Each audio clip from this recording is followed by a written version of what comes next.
Collagen అంటే ఏంటో అర్థం మనం ఇప్పుడు తెలుసుకుందాం. కొలాజిన్ అంటే జిగురు అని అర్థం, లేదా కొలాజిన్ అంటే ప్రోటీన్, ఒక ప్రోటీన్ లాంటి పదార్థం, ప్రోటీన్ అనే అర్థం. ఈ కొలాజిన్ లేకపోతే మన శరీరంలో ప్రతి భాగము తయారవదు. ప్రతి భాగానికి కొలాజిన్ అనేది చాలా అవసరము. ఈ కొలాజిన్ అనేది 25 సంవత్సరాల లోపు వరకు పెరుగుతుంది. 25 సంవత్సరాలు దాటితే పెరగదు. వయసు పెరిగే కొద్దీ కొలాజిన్ అనేది ఉత్పత్తి తగ్గిపోతుంది. కొలాజిన్ ఉత్పత్తి తగ్గిపోతే ఏమవుతుంది?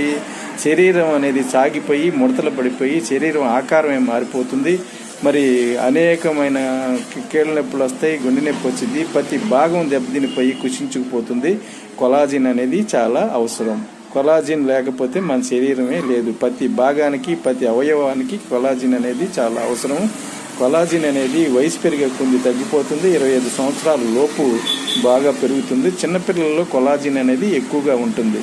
కొలాజిన్ వల్ల మన శరీరంలో ప్రతి భాగం ఏర్పడటానికి కొలాజిన్ చాలా అవసరం. కొలాజిన్ లేకపోతే మన శరీరమే లేదు. ప్రతి భాగానికి కొలాజిన్ అనేది అవసరం. కొలాజిన్ అంటే ఏంటి? జిగురు అనే అర్థము. దాన్ని ప్రోటీన్ అని కూడా, ప్రోటీన్ లాంటి పదార్థము కొలాజిన్ అంటే తెలుగులో అర్థం అది. Thank you. Please subscribe and like. Thank you.